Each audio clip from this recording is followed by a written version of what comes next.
Independent National Electoral Commission, that's INEC, has announced that there are more than 2 million registered voters who will participate in the November the 16th governorship election in Ondo State.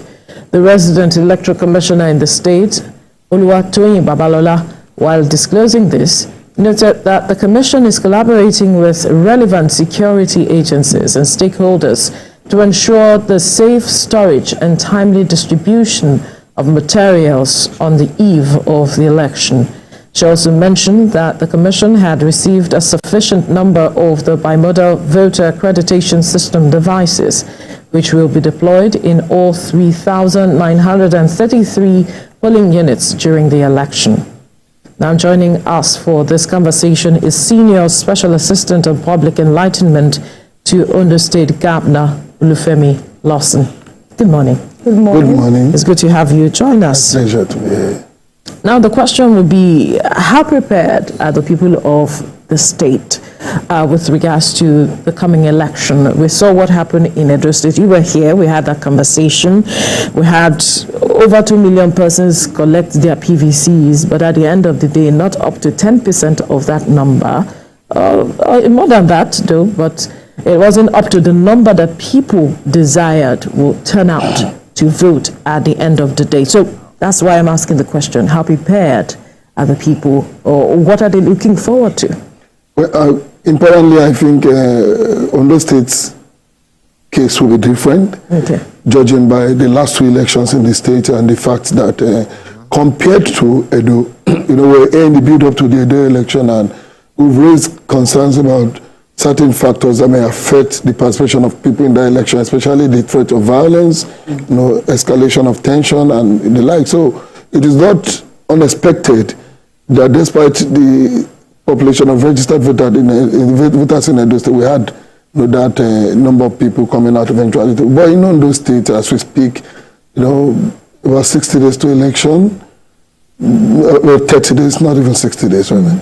The situation is calm, the atmosphere is peaceful, and if you look at the statistics of voters between the last two elections, in 2016, we had about 570,000 people coming out to vote. In 2020, there was an improvement.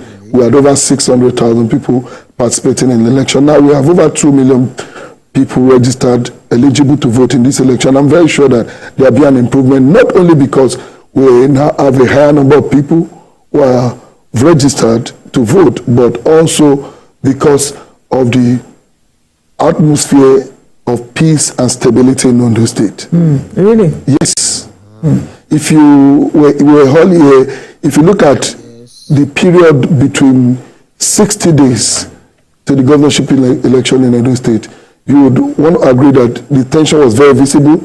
At some point, even the outgoing governor said it was going to be a do or die affair. So these were issues that would naturally demobilize citizens from participating. Nobody wants to get involved in a process where it will likely do or die. But in the case of Ondo State, despite the fact that we have major politicians participating in this election, the first being the incumbent governor, Governor Loke Aiyedatiwa, we also have a former deputy governor who is a candidate of the major opposition party, the PDP, Honorable Agbola Ajayi. We also have the Labour Party feeding, a very experienced politician, and some, even the NNPP. So Ondo State have a cream of notable politicians participating in this election. But because of leadership, because sometimes the leadership determines the direction. Because the current leadership in Ondo State gives priority to peace and stability. In actual fact, for the first time in my entire adult life, this is practically the first time that we're having an election in about 30 days in Ondo State, that you get to Ondo State, you really feel there's an election coming, because normalcy is the order of the day, and politicians are taking toll. Because when you have a governor who is ready to escalate tension, who is ready to engage in do or die, then you should expect his opponents to also tow the same part. Everybody seems to be civil.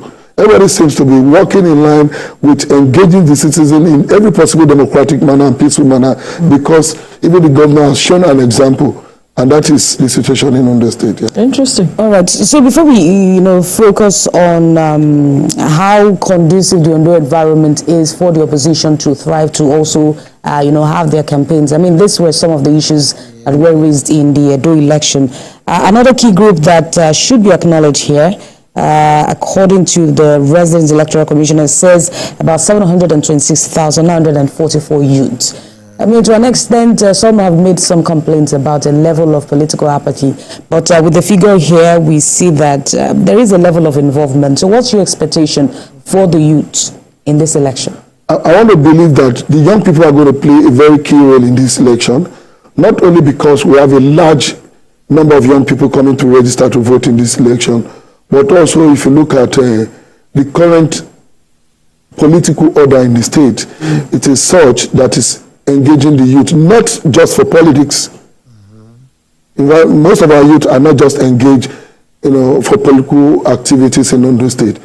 They are engaged for economic activities. A lot of them are now, entrepreneurs, courtesy of the initiative of the state government. That is driving a lot of interest. Young people are now beginning to feel this sense of belonging. That no, I can't just sit back. In actual fact, we have over 3,000 people who are resident in Lagos and some other part of the country who have not transferred their voters card, voting to Ondo State ahead of the next election, while we also have a large population of young people who are now going to participate in this election, because Ondo State is beginning to become a place where young people are beginning to have a stake. So beyond the fact that they want to participate in politics, beyond the fact that they are not being engaged in economic activities, they are now beginning to see that, good, we can also be part of governance in Ondo State. And how do you become part of governance in Ondo State? By participating in the election. So you may not be surprised that the young people are going to play a key role in determining who the next governor of Ondo State will be in this election. Well, that was a major concern for a lot of persons in the EDO governorship election, because the turnout of the youth was not as much. A majority of persons say perhaps they were monitoring on TV and on social media to see what is going on. We hope that wouldn't be the case. Sure, surely.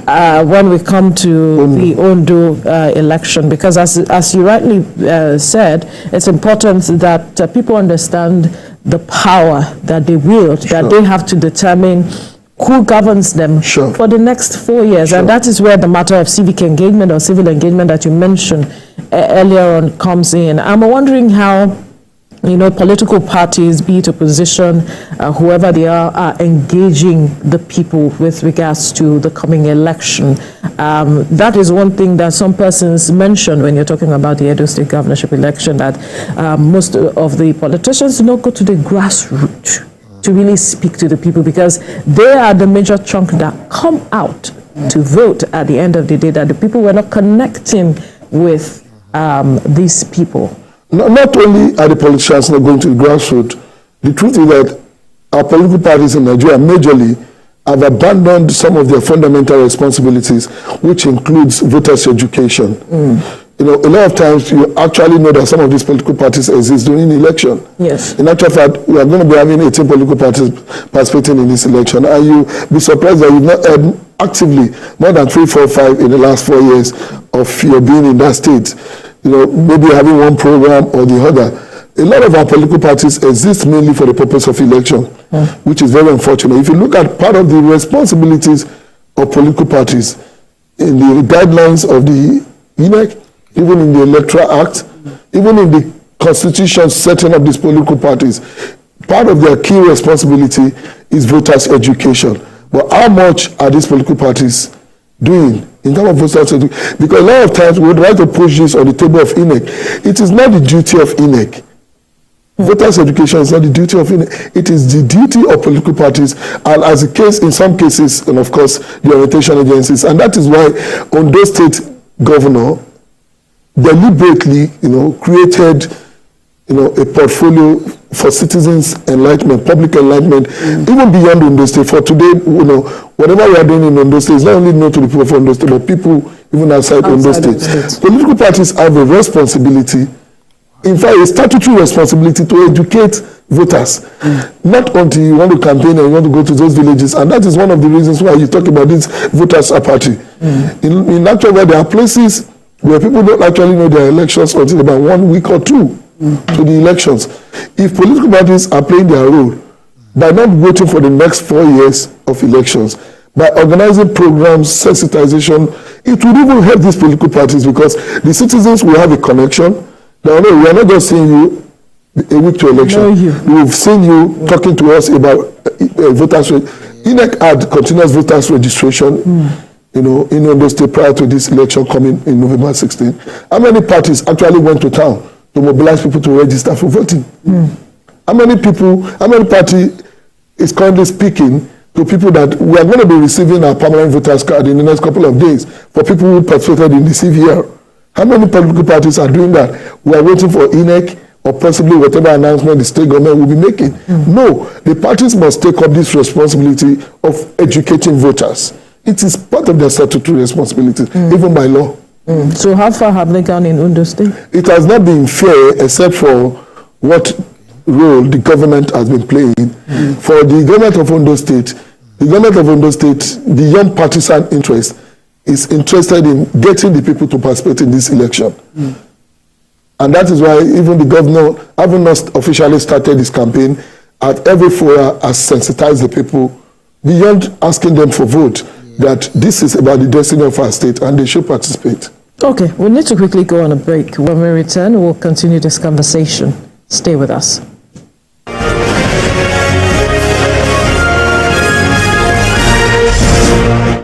At break time, when my champ needs to keep going, he's going to need his favorite snack, made with the crunchy goodness of Niger-grown maize, malt, cocoa, and milk, containing calcium, iron, and fiber.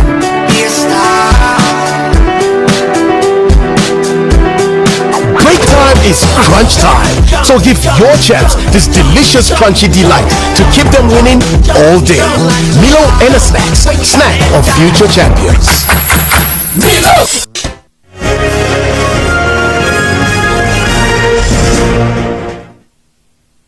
Thank you for staying with us. Before we went on the break, we were talking about the forthcoming governorship election in Ondo State. And we still have in the studio Senior Special Assistant on Public Enlightenment to Ondo State Governor Olufemi Lawson speaking with us. Now, a major issue aside the matter of voter education is the matter of the credibility of the election. And that's responsibility is left with INEC, even though the people are also a part of it, and even the politicians. Not just INEC, not just INEC. Everybody in that value chain. Yes. So now, from your perspective, what will make this forthcoming election credible in your perspective? What will it hinge on or hang on? Majorly, if you look at every election that has been disputed in Nigeria, beyond the fact that some persons within the electoral chain do not play their role as expected, you cannot rule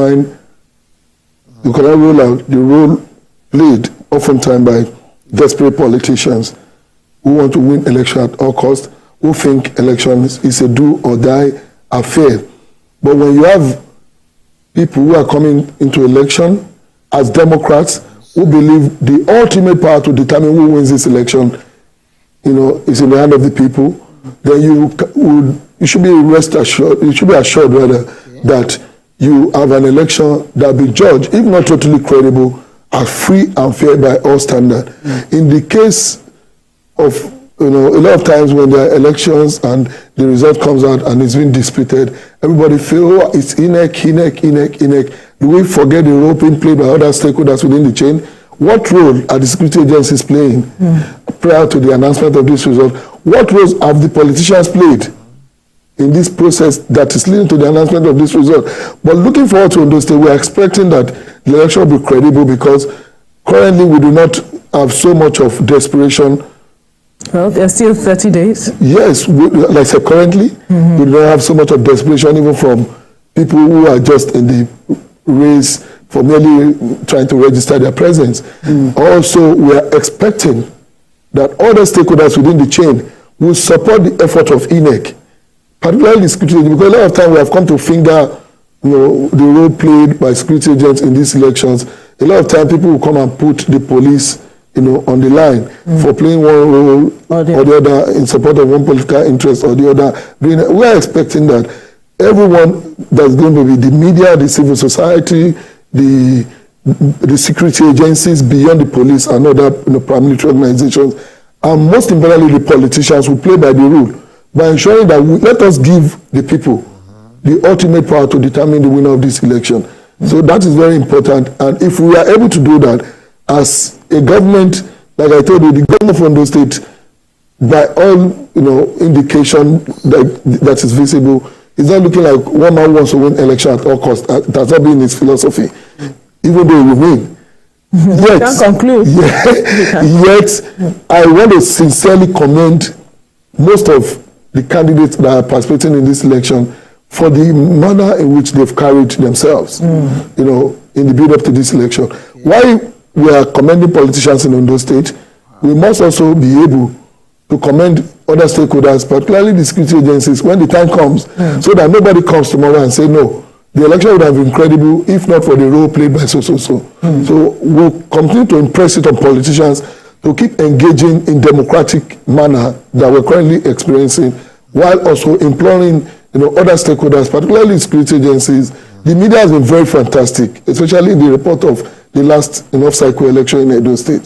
So we do hope that there will be an improvement also on the part of the media, but the security agencies are very key in ensuring that we do not allow the process to be hijacked by any desperate group of interest. Yeah. All right. So let's talk about roads, infrastructure. I mean, this was part of the issues that we saw in the last election. You talked about taking responsibility, and I know some part of Ondo State has rivers and all that.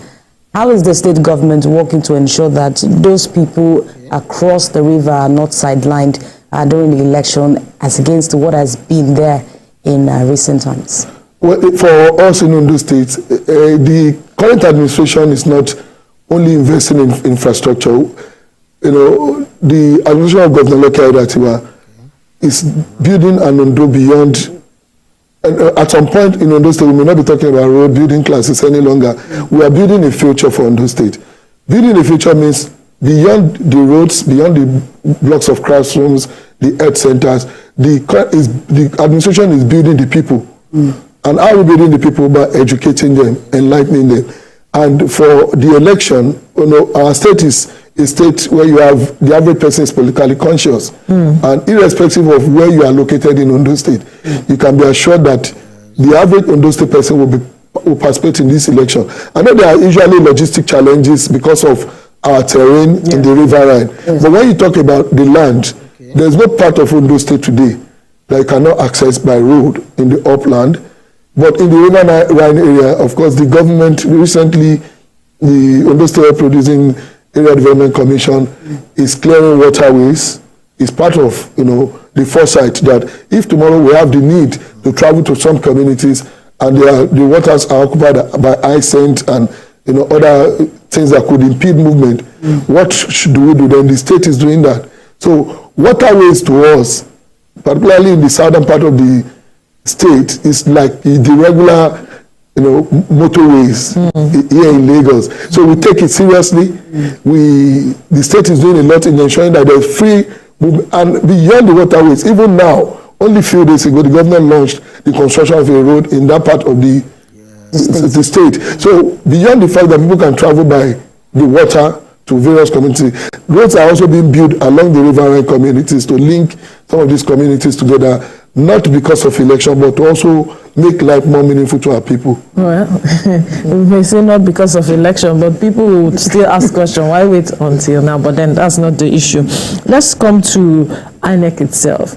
INEC has always had to bear the brunt, the major brunt of whatever goes on with regards to election.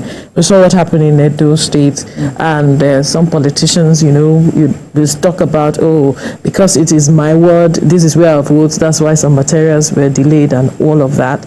How do you think INEC should perhaps build on the confidence of the people for this election, ensuring that it's, cross all the T's, dot all the I's, ensure that there's some level of transparency, so people see that there's transparency and they can trust INEC to deliver at the end of the day?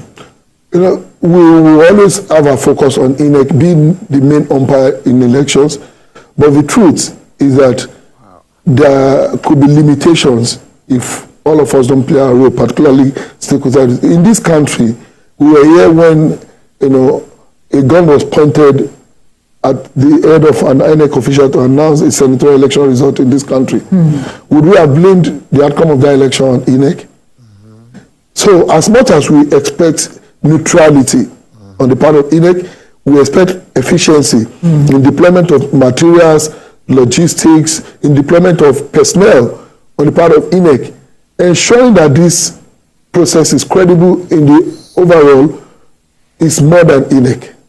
In fact, if we have election conducted in this studio room this morning, and we have to transport the result of that election to the next street as our collation center, if there are no security covers and some thugs are waiting by the corner outside there, and these results become hijacked, do we still blame INEC that has conducted the election, that has recorded result?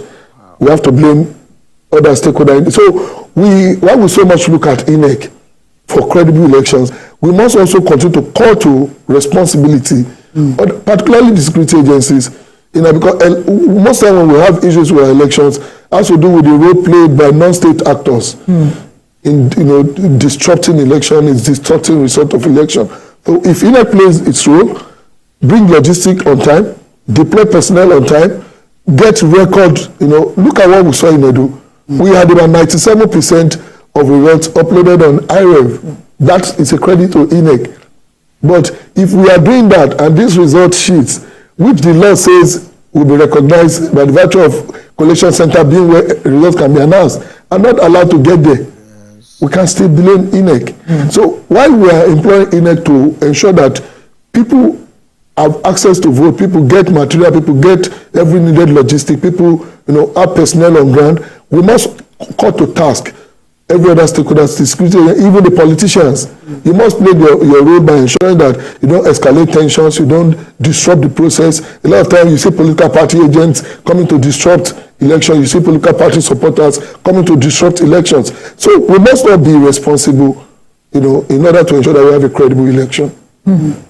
And, you know, most times what we see is, you know, repeated litigations after the electoral process. It's shocking to see what is happening in Edo State anyways. But let's talk about the plans for persons with disabilities, ensuring inclusion. Yes. Well, it's the rainy season, and of course, they had some of those issues also in Edo State. We're talking about how to ensure that we have a better election in Ondo in 30 days. INEC is doing a fantastic work in that regard. I haven't been, you know, an election observer for so many years. I haven't been in the civil society for so many years. If you look at our election in the last 10 years, you cannot but give it to INEC that there has been improvement in terms of INEC's preparation and engagement of the people in its elections.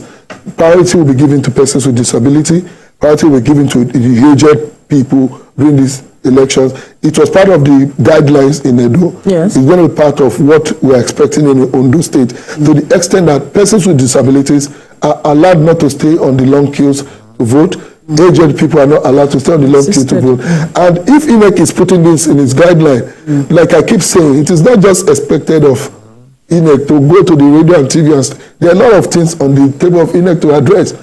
Now, as a political party, as you know, government, we have a responsibility to tell our citizens that when you get to the queue and you find somebody on the wheelchair, somebody with visually impaired or whatever disability, the responsibility is on you to allow that person to go vote before you. You find an aged woman on the queue, you don't allow that person to stay behind you.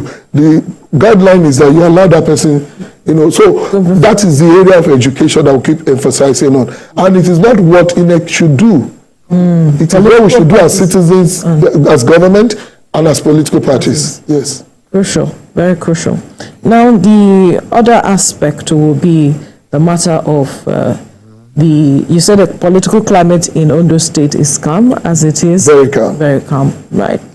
But there are things that the people of Ondo State desire as a people, and I want you to talk to that with regards to that aspect. What are the people looking forward to in the hands, in whoever wins at the end of the day? Although you are sure that the governor will win a second term, of course, there are those who will say that, but the people desire something. What is it? Ultimately, our people desire improvement in their living standard. You know, Ondo State has history. You know, when you talk about education, Yeah. we've been a leading state from time immemorial. We've been a leading state when you talk about agriculture. So Ondo State is not a state where you are coming to campaign that you want to invest so much in agriculture, because beyond government investment, our people are one of the largest investors in agriculture in any part of this country. Our people take priority in education to the extent that whether there's government subsidy or not, the average family in Ondo State will push you to school. But as a people, we yearn for better life. Better life in areas where we believe government can make improvement, even including education. And that is why, after a very long period, the state has resumed the payment of scholarship and bursary for students. As we speak, no school, O-level students don't pay examination fees any longer in Ondo State. Really? Yes, the government now takes on the responsibility of paying Both private and public? All public secondary school students. The government takes on the responsibility of paying their fee for their final school certificate living examination. The government is investing in young people, like I stated earlier. Only a few days ago, we had an economic summit for youth in Ondo State, where youth from 18 local governments were brought together with youth with a lot of innovative ideas, and the state government is giving support. Not just the state, even individuals and other politicians are coming together to pool resources together to empower the young people in Ondo State. So our people are looking beyond roads and the classes and the hospitals, because we have built enough of that, and the government is building more. Like I told you, only a few days ago, the government flagged off a major road construction. As at today, over 80 kilometers of road are under construction in Ondo State. As at today, under the administration of Governor Loke Aiyedatiwa. So the people beyond roads and classrooms and the basic health centers are looking at how we can develop our people, how we can economically empower them. Ondo State government is clearing lands free of charge for whoever is interested in farming, and government is also giving incentives. And that's why if you look at our productivity in the area of agriculture today, we have improved beyond what it has always been over the last couple of years. We are locally now producing tomatoes more than every other state. Now we cannot feed the entire nation, but we are supplying a substantial amount into the market. Cocoa, we are back in full force. We have always been known for cocoa production. Ondo State is back. So a lot of things that the government is doing beyond building roads and physical infrastructures, that people are expecting that there will be an improvement upon in the next couple of years. So, the reason why we're actually, talking about this is because most times when you interact with residents in a state, they say that it's not really reflecting personally on their lives what the governor or what the government itself is doing. We're looking at states that, can generate enough IGR that can contribute positively to the nation at large. But how is Ondo faring in the area of, IGP, revenue and all? Yes. Yeah.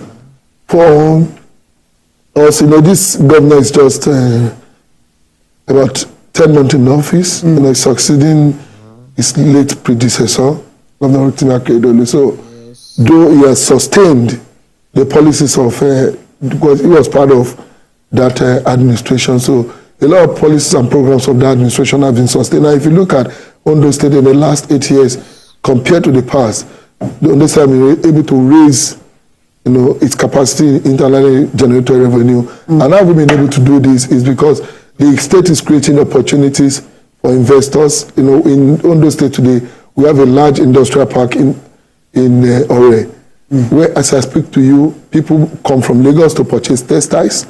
There's a major textile factory. There are chemical factories. There are agro-like industries in Ore, the Lingi Industrial Park. A joint partnership with Ondo State government and the Chinese government. And all other effort, like I said in cocoa production, like I said, Ondo State is giving incentives. So whoever wants to farm, your own is show interest, you get land allocation, it's cleared for you by the state. Easy. Yes, it is a way of promoting, the interest of our young people mostly in agriculture and other economic, activities. So for the average person in Ondo State, they are interested in being productive, and that has helped the state, not only in the area of productivity, but in the area of earning more. And that is why over the period of time, our internally generated revenue has increased beyond what it used to be some 8 years ago. And I do hope that what the government has been able to do, at least in the last 6 months, under the 10 months of the leadership of Governor Edatiwa, I can assure you that in the next couple of months, the results are going to be tremendous to the extent that it will also visibly show an improvement in the revenue capacity of Ondo State. Interesting. But let me come back to the issue of INEC, because I know that you're also talking in both ways as an observer and also a politician, so to speak. But let's come back to INEC quickly, because that's the major focus. INEC is still looking at the matter of its credibility and all of it. And then there's been the issue of technology, how also that is a major concern for INEC. What do you think INEC could do differently in the coming Ondo governorship election, such that it wouldn't have any issues? But it's technology, though, one cannot necessarily predict. But then, can it do something to ensure that the people trust and can see that, okay, it is not the agency's fault, or it's not the commission's fault, but that this just happened? Firstly, technology is very important. Wherever we are today, in the area of deployment of technology for elections, you cannot but agree that it is a product of consistent demand by Nigerians, the media and the civil society for an improvement in our election. And that is why today, from the manual accreditation of voters, we now have an electronic accreditation of voters. Now we are beginning to have an electronic portal for collation of results, even though it's not yet a platform admissible for announcement of result. Moving forward, the time may not be there for INEC now to create more technological platform to aid the credibility of election ahead of Ondo.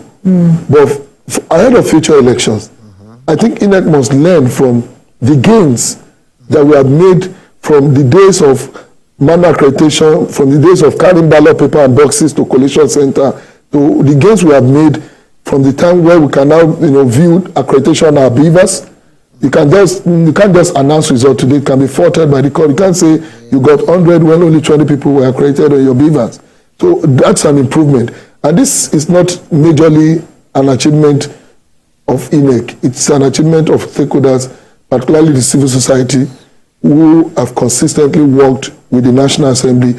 So we must be looking beyond Ondo as media, civil society, as Nigerians, even as political parties, who are, any political party who is actually interested in winning election should be interested in credible elections. Absolutely. Except you have something to hide. So if you're interested in winning elections in a credible manner, you should be supporting advocacies of the media, the civil society, as a political party to ensure that our election becomes more advanced technologically. We should be getting to a point where we should have real-time, collation of our result, real-time, figure from our elections, rather than waiting for midnight collation. Right. Where look at what we saw in Edo State. Yeah. Collation centers have to shut down because there was no power generating set and all those. So we should get to that point where we can only achieve this way if we have the National Assembly, Nigerians, the media, civil society, and INEC coming to work together genuinely to ensure that we improve on the current technological capacity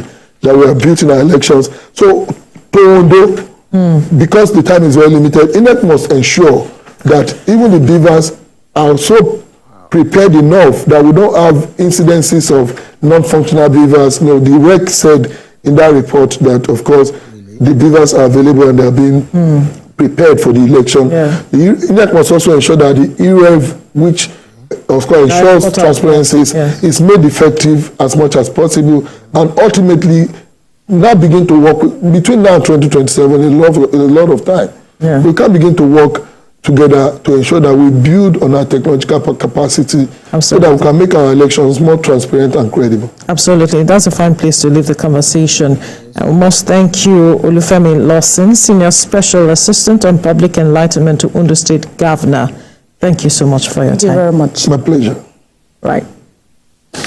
Now, there are so many questions and myths surrounding the use of vehicles with compressed natural gas, since it now seems to be the way out for the hike in pump price for many Nigerians.